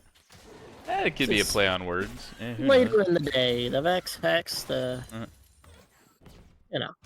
We did get our it made clear that we will have Ziggs down in the bot lane, and we're gonna have Nico in the mid lane. I forgot to mention that as the players pick their champions, but yeah, Nico did take Emru mid lane. Nico did take Ignite, so there is a potential for some explosiveness, as Nico does actually have some good early game damage. So Moscovian's gonna have to play safe. Did, if you guys remember, in game 1, absolutely bully until about the 20-minute mark. Emru really gave Moscovian a run for his money in terms of CS and just general pokage. As speaking of, Baltazar doing some great damage on the MF in the bot lane, getting things kicked off earlier as Emru pokes away, keeping up some good sustained pressure. Bit of a weird clear here by Ryan Foggs. He visited the bot lane, maybe potentially looking for something, but he's going to be a little bit delayed in his clear. As we see, I Miss My Dad has already cleared out 4 of his camps, working on his 5th, while Ryan Foggs is going to be starting his 4th right now. Well, no matter what, it will be better for him this game than last, as he did manage to collect his buff. Not going this as it did last time to Baltazar. A little bit of a miscue. I completely forgot about that. Yeah, so the game going almost infinitely better than it did in the first game. We'll have to see if Ryan Foggs gets a little bit more frontline action than he did last time, as he remained relatively passive in team fights, not quite getting and shielding as much damage as you would like for him to see, as Mundo controlling the CS in the top lane. So Ziggs in the bot lane, a bit of a change up from last game, is his just bombs able to poke and push the MF out of CSing. Yeah, I like the change up a lot, an early heal just for health there by... Notice if Emru's able to get out of this. We have a little bit of scuffle here. As I'm not too sure he will be, as the Mundo book takes him to school, slowing him down and chasing him back to the grave, as Emru down to a way worse start than last time. Someone who did do a lot of the trash talk. Oh, yeah. Could be a little bit of a wake-up call for him. We'll have to see if he's able to come back later on. But speaking Balthazar in a of little bit of trouble. damage, it's gonna not look great for Balthazar, who gets hit by the W, but it's not a bounce, so it doesn't do as much damage. And that's the lane shifted in favor of Ra- But if you Rat look, Earls Balthazar actually has TP, so it's not going to feel too bad for him. Going to be able to come back into this lane and immediately take back the lane state in the wave control, as he's going to be full health, full mana, and we see Ryan Fogg's pathing down. That is a beautiful time for teleport to come out, as he's going to get all of that CS that he would otherwise have missed from the pokage, as Slim content to just take his time. Mundo pushing away. I might have overstated my CS lead, as I didn't quite look at the wave state when I said that a little bit. Tunnel visioned. As speaking of tunnel vision, Eyes 4, I miss my dad, as he will sort of walk away, but the dragon being taken at 6 minutes here. Something we didn't see last game was that. Yeah, it's a good. Excuse me. It's a good call, because, like I mentioned before, Balthazar taking TP, able to get here so much sooner, and now this is a 4v2. Oh, I miss my dad gets the kill onto Sejuani as he's killed out, and the dragon will still go either way, but there's a little bit of a scare there, as smite potential for steal was there. But Jonakas is going to fall to Balthazar as Emru almost gets hit to Kalani. And we did see last game that B.E.A had the advantage and they had the potential to take Dragon, but they decided not to rush it, as Emru is going to fall. So a Dragon, but at the cost of 4 deaths on the side of B.E.A, and they are still in a gold deficit. Was that really worth it? An absolutely electric early game for Dino Rawrs here, as the difference was the fact that Emru died in the mid lane, was behind on XP, and we saw that the reason the tide was turned was because Moscovian had access to the Orianna ult and was able to put that on top of Wukong as he dove in and instantly pop Ryan Fogs, which gets the smite out of the way, which they end up getting the dragon anyway, but at the cost of 4 deaths for their team. That I don't call that worth at all. I think it was a good call. Maybe a little bit of a split call there. Maybe as you see the 2 members coming to contest the dragon, you think to yourself, well, we have 4, they have 2, and just turn and look for the fight and be happy with that. But yeah, something to learn from for sure. Moving forward, I think it was the right call, just a little bit of a mis-execution. Saw a similar situation last game, but instead they were content to take the kill, but not the dragon, and that worked out. Although they didn't make quite as much of an impact as 4 kills, they were reluctant to take the fight, and it came back to bite them. But not at all out of the game, as we were only 7 minutes fresh here, as the bot lane continues to amass a pressure that they did not last game, although the kills for MF and Ashe put them nearly equal. In terms of laning, Emru, who's been struggling a little bit, is going to be way behind this Orianna, as Ryan falls for the Wukong bait. Mundo's going to come in. I miss my dad getting the knock up with his ult, but he's low. Flash comes out, and Slim will take the kill on him, but will he fall to the Mundo? Gets away with the slow. Dashes behind, hits the soft point. The dude Caleb is going to get the kill. Ryan Forge doesn't quite have the speed to keep up with him. He turned around, but not able, as Mundo's now chasing him back, as Ryan Forge decides to go away. The Mundo healed too much, as that is a big bomb out from Balthazar in the bot lane. We're getting some good shove here, looking to get some turret plating, potentially use Zig's ability later down the line to keep that turret pressure up. Yeah. As ability usage just coming out, and it's raining bombs in the bot lane as the last bomb needed connects on to Jonakas, who falls for the first time this series. Oh, good call. Did not die in the first game. So Jonakas witnessing the gray screen for the first time. Moscovian maybe in a little bit of trouble. Does have flash. Emru, though, doing too much damage, and he does pop the flash. Ryan Forge has not had the best luck with chasing people down, as they've just been running and flashing and running away.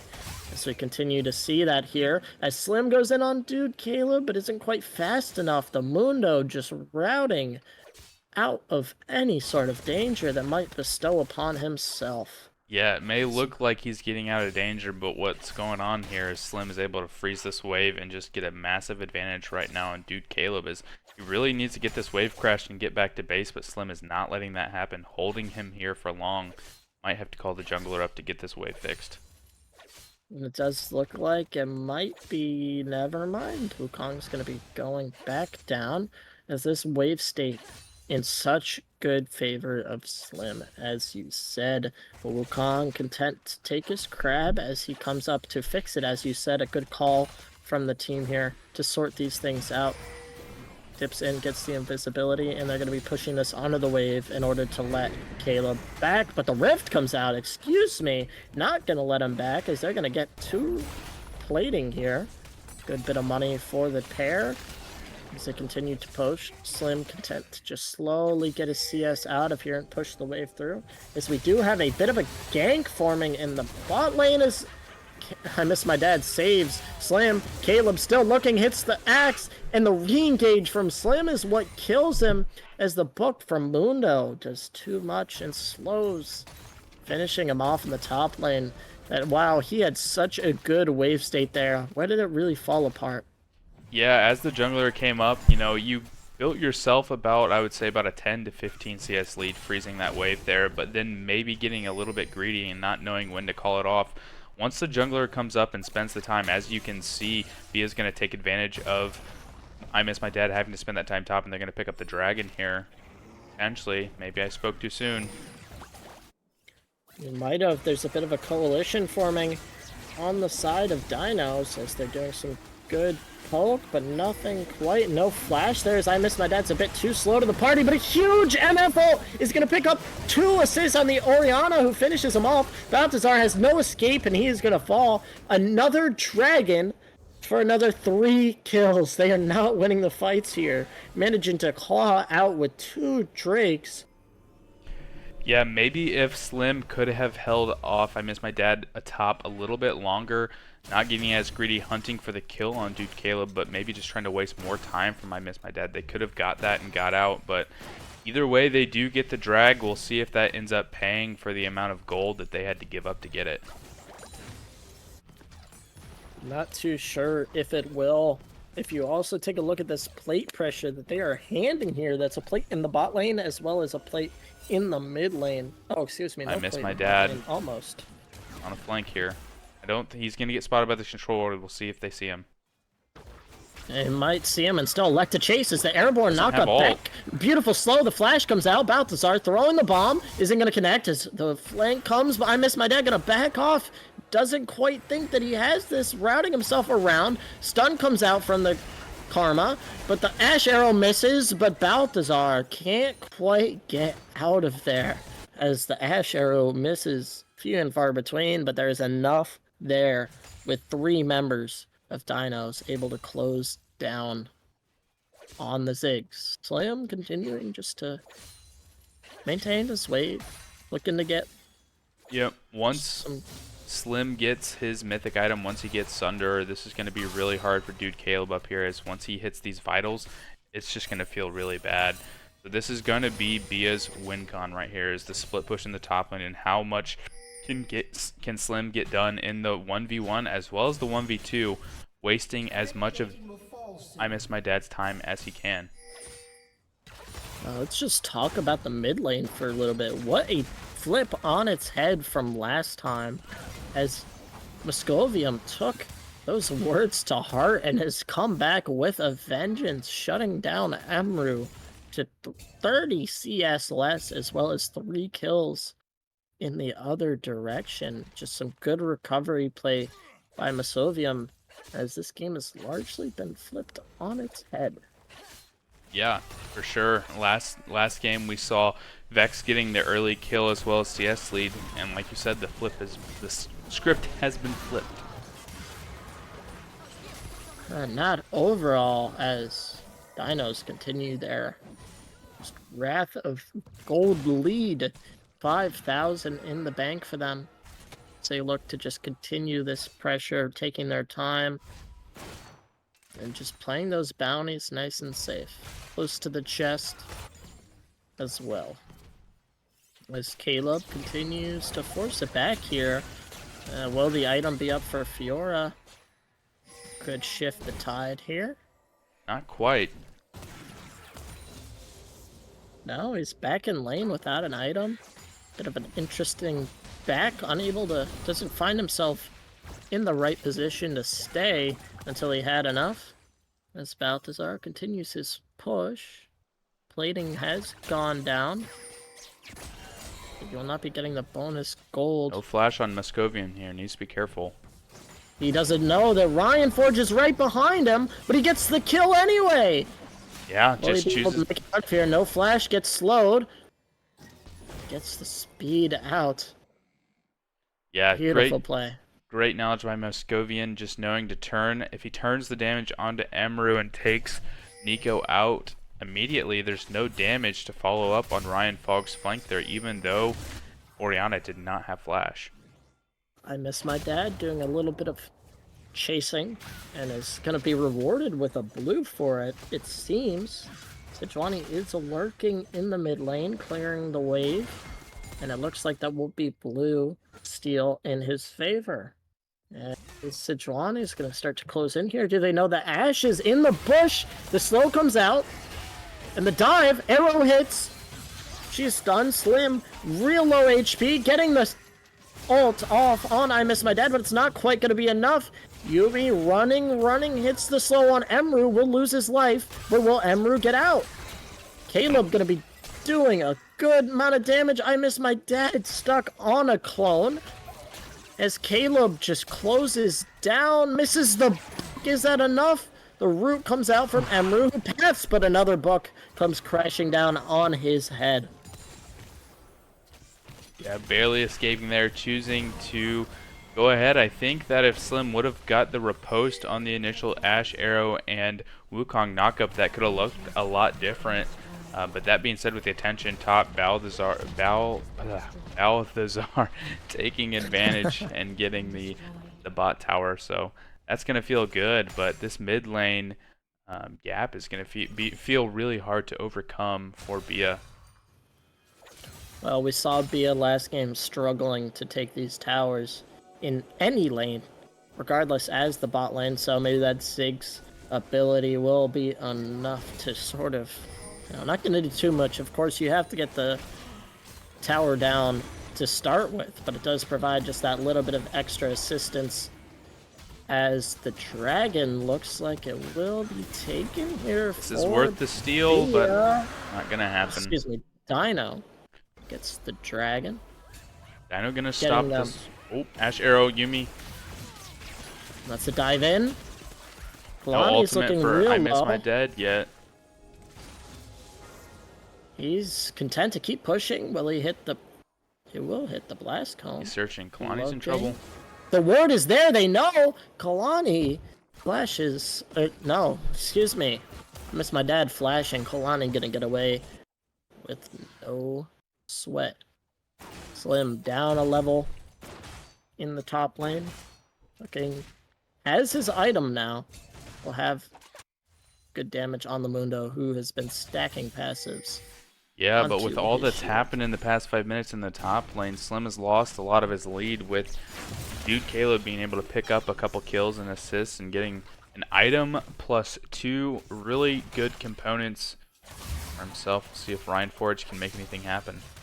That is yet another steal of the red by I Miss My Dad, as Caleb is going to be closed down here by Ryan and Slim. Slim hitting 3 of his weakness zones and gets the kill. Excuse me, Ryan is going to get the kill, finishing him off and taking the gold for himself, as that is the first death for Mundo in the top lane here. Ryan hits the clothesline, not quite going to get it. The stun not going to go off on I Miss My Dad, who is zooming out of there. The Ashe arrow misses a little bit wide, as they're content to just chase them out of that top, prevent them from getting some of those wards. Slim could have got that shutdown. That would have been really good for B.E.A. Either way, it's nice to cash that one in. Ryan Forge, or Fogg's, picking up a little bit of extra gold. Now that the bot tower's gone, though, Balthazar can move into the mid lane and start working on this mid lane tower, as that's going to be the name of the game, is splitting the focus on the map and letting Ziggs go to work. Good work he has been doing, maintaining a good CS lead, but is tied 3 times as much as the MF, who, as we know, is a colossal ulter Just colossal damage all around once that lethality build comes online. Does Emru know about Muscovium? He does not, it seems, but he manages to dodge. Alt Balthazar getting hit by the Ash Arrow as Jonakis coming in has alt up, but the flash out from Balthazar. They're content to back off as the reinforcements come, but Muscovium is just pushing heavily in the bot lane.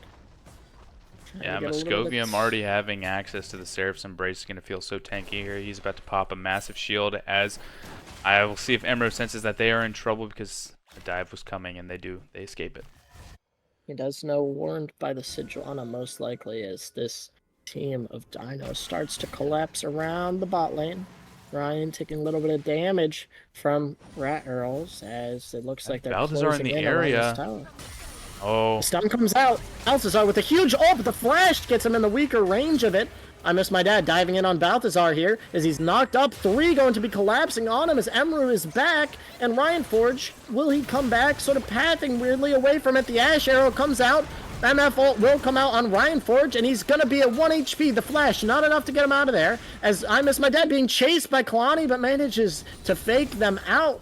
As this bot tower, the object, the eye of Dino's Desire, will come crumbling down in their favor. They've been trying to get this for the past minute and a half, engaging a fight and getting a kill and a tower in the bot lane. Another win for this team that is forging ahead by around 8,000 gold, as I miss my dad took losing his blue very personally in the first game. He has been...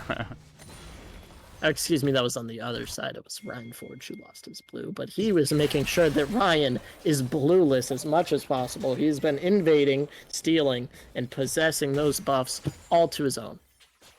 Yeah, as much as everything went right there for B.E.A, they just aren't able to close that tiny bit of a gap and finish off those health bars. They're able to withhold and withstand the initial engage, as I Miss My Dad was left so far in the back line, but they're just not able to catch him, as well as Ryan Fogg's using his ult on Ashe there. Maybe it would have been better to turn that onto Muscovian, but like I said, you never know if once that Seraph's Embrace shields pops, it's so big, so hard to kill this Orianna at this point in the game.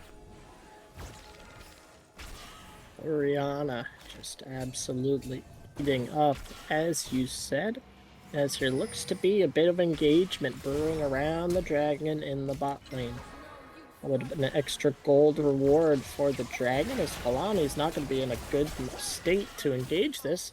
Good stun comes out on I Miss My Dad, but his clone's going to be eating most of that. Arrow comes out, and they know exactly what is going on. Fiora stopping that Mundo push in the top lane. Meanwhile, this 4v4 fight breaks out in the bot lane. Dragon is being taken here and will just cement. Oh! I take that back! I take that back! A beautiful steal on the dragon. Was that his ult? That was the Ziggs Mega Bomb taking that, and that actually gives B.E.A something, an avenue back into this game. Who knows? With the Infernal Soul, can they pull something off? It was looking prior to that fight as they just depressingly get pushed out and poked out of their jungle and have no contest onto the Drake. Balthazar trying his best to give some sort of win con to B.E.A here. That brings back a little bit of morale into a team that has been kicked down for the past almost 60 minutes of League. They have been getting beaten and battered, and to get that steal could bring it into favor, as well as just... Oh. Never mind. That's definitely also a demoralizer, as probably the 20th Ashe Arrow of the match, of this series, excuse me, has been hit directly and results in a kill for a battered Emru, who dominated so heavily in the first game, but just cannot find his rhythm here on the new character. Perhaps should have stayed as a... Slim's in trouble here. Gonna try to turn it. Caleb gets the spell immune. Fiona throws down. And Caleb just does too much and tanks too much damage for Slim to find a way. We really like this Fiona pick at the beginning, but he's just been unable to find a way around Mundo, tanking so much. Yeah, really close. Slim trying everything he could in that 1v1 skirmish, dodging out on abilities, using the riposte to block out on some of the cleavers, but just not enough. Getting a little bit too far behind, like I said, in those early scuffles in the top lane. Getting dude Caleb ahead and getting his item, and now that he's got that heart steal and it keeps stacking and stacking, and Mundo gets all this bonus health, those heart steal procs are going to hurt very bad. Speaking of hurting, we could see another Ash arrow as it is up, and we know he is not one to hold on to it for more than a couple of seconds. He has been spinning those out over and over again as the teams start to converge around Baron. Could we see this be the next objective of Desire here? Back comes out from Ryan. He's going to be the needed piece to finish off. His smite is ready to go, but they are going to back down, perhaps looking for a little bit of forward pressure, but both teams will sort of return to their own domain and get those items that they need as Archangel's Staff coming out on the Ziggs, getting him that second weapon online. And we're just seeing a little bit of a slow period here. Dragon not up for another minute and 37. As I take that back, Radarl's not quite feeling the arrows as much so far as he has, missing the one on Slim. I don't know if they're going to be able to converge on that kill there. Either way, Fiona managing to have a good bit of escape, but one can speculate as Caleb is going to be pushing Emeru around a little bit here, trying to just get his tower. Emeru managing to zone him quite a bit, but once he gets in close, it is not fun for anyone that is not Mundo. Yeah, for Radarl's Yumi, the closer he is with that Ash Enchanted Crystal arrow, the less likely it is to hit. Needs to be a little bit further away. Maybe across the map in the top lane. Emeru pokes away. He's content to get some CS and try to recover a little bit from earlier. Getting the Mundo off of his back. There's a bit of a fight breaking out for the second mid tower. Dino's content to just poke away as they've been doing so well this whole series. Yeah, just come out. Slowly and passively taking these towers, doing a good bit of patience here. We'll see if this, there it is, a good bait by Emeru. Using the cloned Nico with the back little cheese. As Radarls gets a little bit caught out and a little bit of damage on him, but it doesn't mean too much. He has another arrow ready to go. And honestly, this past 5 himself. minutes for B.E.A have been kind of what they need. They've just kind of held on, and now we have another Drake up. Dino Rawrs is going to commit everything to this Drake, but if they can get some sort of steal here, this is sole point for them. As they can get some vision for Balthasar, maybe just another Hail Mary is what they need. It doesn't even look like they know it's being taken They don't right now. seem too concerned about it. As you said, I'm not sure they knew they had the ward being controlled out, though. So they couldn't quite see any vision. But it almost seems as if they're unbothered, just content to back up a little bit. While I do agree that they need a period of peace, giving these objectives up is just making their enemies stronger, making them more ahead in gold as the deficit reaches 10,000.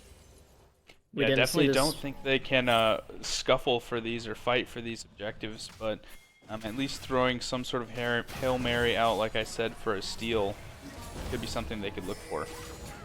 They will be scuffling with this 4v2 here, trying to get the kill on Moscovium quick. They will find it, but at what cost? As the MF ult is going to finish Fiona. And it looks like also Ryan here soon, as that is 3 kills for the MF. Someone who's run away. They were feeling confident not to take MF off the board. Perhaps afraid of what else Jonicus has as such a potent bot laner.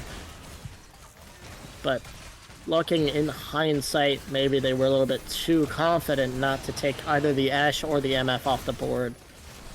It's almost spitting in the face of your just someone who showed you so much strength in the first game as the Baron comes out and the gold lead continues to rise as the kills lean in favor of Dino. Close this one out in game 2. Yeah, it's definitely not something that you want to see, as if you remember B.E.A choosing blue side, which gives them first pick, first priority on whatever champion they want to take, and their choice was Nico. And to see the Nico at 1-7 in this match can be kind of frustrating, whether that was a flex pick and it did get sent into the mid lane and they didn't. Maybe this isn't the way that Emru wanted this to go, but that being said, this definitely isn't the outcome you want from your blue side first pick. Emru, someone who dominated so heavily on the Vex in the first game, unable to find his footing this whole time. It's just unfortunate to see him fall from grace. As well, is there something that can be done here for this win? What would it be for the side of B.E.A? It would have to be another, like, as they continue, they've got wave clear, they have a Ziggs and a Nico, they can clear out these waves. If you're on the sideline as well. And Fog's in a little bit of trouble. I think he'll be able to escape this. But yeah, it's just going for that 4th Infernal Drake. That can be their edge, as they're behind a lot of gold. They just don't have the damage to fight this. Emru might find himself at the bottom of the spawn again as Mundo tracks him down and finishes him off. Tower coming out in the bot lane as this pressure is just being exerted so heavily on B.E.A. Looks like the tower in the top lane will also fall. Kwame looking to do whatever he can to claw this team back into some control of the top lane, but these Baron buff minions are tanking anything the duo has to throw at them as they get some good damage onto the first home tower. Another arrow lands. Another arrow lands. As you said, the farther away he is, the better he is. However that works. He is hitting those. No one there to quite capitalize off of it. But either way, you love to see some beautiful Ashe play. Yeah, with that last series of events, I mean, like I was saying, hopefully for B.E.A picking up the Infernal Soul, you value that at about 5,000 golds worth of stats. Even that would only put them back to 10,000 gold down. So gonna need to look for a miracle here, as this could be something. As that is something right there. Not quite a miracle that they need, but that's a good kill on one of the most dominant players in this lobby. Yeah, not picking up a massive shutdown, but that is just really good playmaking. I mean, they just found someone, picked them, and moved on. If they can do that more, Jonikis could be out here. And he will get the slow off. Ryan Forge, Slim not able to quite catch up though, as MF just has such high movement speed. And Slim's almost going to fall to the Mundo behind as the Nico ult's going to come out. Will they be able to find Caleb for the second time this game? First time since the beginning, as he will fall down. I Miss My Dad going to be routed here, stunned and beat into oblivion. Jonikis looking, gets the slow in with his E. Dragon is coming up in 10 seconds. Dragon is up, and they need to make a play for this. The back coming has Moscovium, the only one not in that engage. Moscovia has TP, so they could look for something here, but not going to back. Ember's going to be able to pick up that bot wave. I don't think they're going to be up. This is just going to come down to a smite. Ryan Foggs really needs to secure this Infernal for his soul. Or for his team. No one online here really to take it. As they're going to get the dragon, and that's the 4th Infernal we talked about being one of the keys that they need to potentially get back into here, as Emru pushes Moscovium away from his turret. That dragon is good. Moscovium's in trouble here. Gonna be found out. He's gonna fall. The Ziggs bomb. Stun. He's just waiting for them to kill him, but they're sort of taunting him. They're not. They're afraid. They're afraid of that damage of that 300 CS 5 kill. Orianna, as Orianna backs and instantly picks up the death cap. That's something to watch out for. But like I was saying, you got about 5,000 gold worth of stats in the Infernal Soul. As another pick gonna be found out. Rattles, will he be picked? He will. The charge from the Sidrani, and this is 2 times in a row that one of their most impactful players has been caught out in a bush away from the team with no one there to engage for him. This could be exactly the type of mistakes. This is the type of mistakes that B.E.A needs to get back into this game. Yeah, I mean, it's something. They're going to even get to pick up a mid-tower bounty here. The Slim may be caught out, but a nice repost there. Going to avoid the knock-up, and he's going to be able to walk out of that. As you said, that tower providing some gold in their favor as they still heavily behind are going to at least manage to stay on top of things. As Slim defending his tower while his team pushes mid, he's dulled. Caleb taking a good bit of turret damage, but it's not enough as the second mid tower is gone here. Team content to push top lane as they're going to get the inhibitor if they choose so. They're going to have Baron empowered recalls, so I don't think they'll lose much more than the inhibitor. The backs are going to attempt to be stopped. They can't get back. This is trouble. Pushing. This is huge. Nico coming out, but the tower will fall as dude Caleb gets pulled back in, and he will be finished. Great play from the Ziggs there, as Sejuani is going to try to find Rawrs for the 3rd time, but that Ashe damage is too much as he has nowhere to go. He's picked off equally. Now we have had a bit of a just exchange in towers here from both sides, but who gained the more favorable position off of it? The more favorable position is definitely Dino Rawrs having control over the map at this point when the Baron spawns. If they're able to pick this up, they already have the top inhibitor down. They can split between mid and bot and get this base pushed in. And it looks like that Baron will go to them, barring any Ziggs bombs as we saw earlier. Baron comes out. This could be what they need to draw the final blow. Waiting to see the recalls, the buys. Most of them are full build here. Almost, at least. If not full build. A little bit of gold. More, not necessarily benefiting as much as it does getting it out of the other team's hands. So is the Baron buff going to provide empowerment to their minions and attempt to push some of these lanes. Rawrs is getting real. Gold's playing alone in the mid lane, but no one really cares to stop it as his misfortune comes back. Yeah, something to watch out for. The extended games in the lower division, as the lower ranked games always tend to go further. You get to see a lot more items on the map, so gold leads mean a lot less when there's more items. Of course. Wow, those items are not necessarily being bought on the side of B.E.A as they are. Yeah, not as many items, but I would say there's less of a difference between a 4 versus 3 item than a 3 versus 2 item. So the more items you get, the less of an advantage you have, but and with the Infernal as well. Khalil's going to look for a play here. Could be picked off, he misses, but the ult comes out, knocking him up, and that is a kill on the Ashe arrow, but he's going to be traded immediately out. He's getting Ashe as impactful as losing your mid laner, as on top of losing your mid laner, you're about to lose Slim if the shots hit, and that is not only Slim, but that is the karma of Kalani, as well as the Sejuani of Ryan Forge. The bot turret's gonna go, and this looks like game will be wrapped up in bow tied. A dominating lead here from minute 20 of the first game. Dinos got ahead and have not looked back as they claim the first 2 games.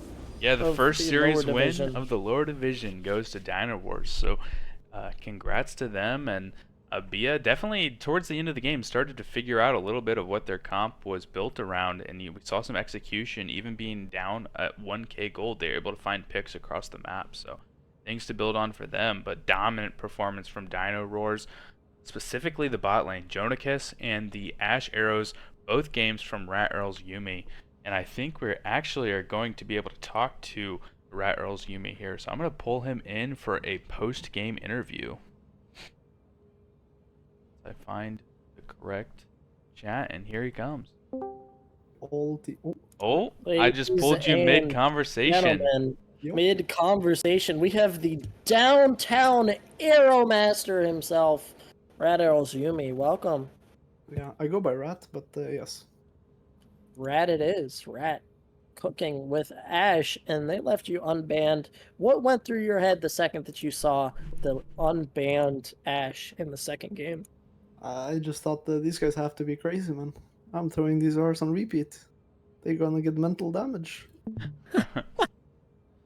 So, Rat, we know that your team is brought over from a little bit of another division, correct? And so you have a little bit of competitive experience, or is this your guys' first time playing as an organized team? As a team, this is our first time playing, but of course our individual players have played in different leagues on different teams. But yeah, this is the first time we ever met each other. So yeah. Great plays from people who are playing together.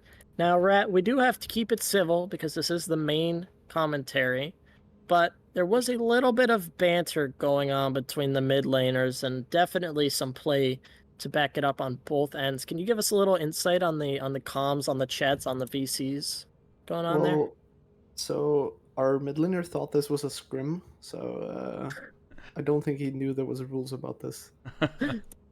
Oh, no rules, no rules. In here, yeah. But in comms, all we heard was I'm pressing R here, and then it landed across the map. So that's basically all we said all game, both games. Hey, Brendan. Yeah. I'll let you. Yeah, you ask want me to some of your move on? Yeah. questions. Cool. Yeah, I think we kind of touched on the Ash arrows. I mean, you talked about. I guess this is less of. I think you've said everything about what I'm about to say, but the coordination for you guys being a brand new team and landing the Ash arrows as well as the follow-up. I recall one dive in the bot lane in the first game where you had landed your ult and Nidalee had already been sitting in the back bush behind the tower and landed the spear. So, was it a seamless transition for the coordination for the new team? Well, me and the jungler have played with each other before, so like me and him have some coordination, but I basically just tell them I'm gonna R here, and they do whatever they feel is good for the situation. Cool. Yeah. With that being said, like, what should we expect from Dino Rawrs going forward for season 2 lower division? No more Ash picks. I'm kind of bored of the champs now. I think Rawrs is apparently known for picking Swain, so maybe some Swain. I don't know. Cool. Yeah. Yeah. I think it was banned away both games, so we'll see if it comes. Yeah, exactly. Cool. Well, thank you for joining us, and look forward to you. seeing you in more games. Thank you. Oh, you got him right out of here. Ah, cool. You want to wrap us up, Skiz? Yeah, ladies and gentlemen, thank you for joining us in our first game of the all lower division. Much more to expect, not only from Dino Roars, but will we see a resurgence from B.E.A after quite a disappointing showing in the first game. Of course, some highlights on either end. We will have some lower and upper division games casted later on here this weekend. I do believe there's one pegged in for Sunday that I will be casting. Not too sure about the others. I think we have one coming up tomorrow, right, Brendan? Correct. Yeah, we have Maybe? both of our streamed games for Up Division scheduled tomorrow, 9:30 Eastern. You'll catch TSI versus Inferno. Wolf Esports as well as Sunday. You'll get to see the Battle of the Goon squads.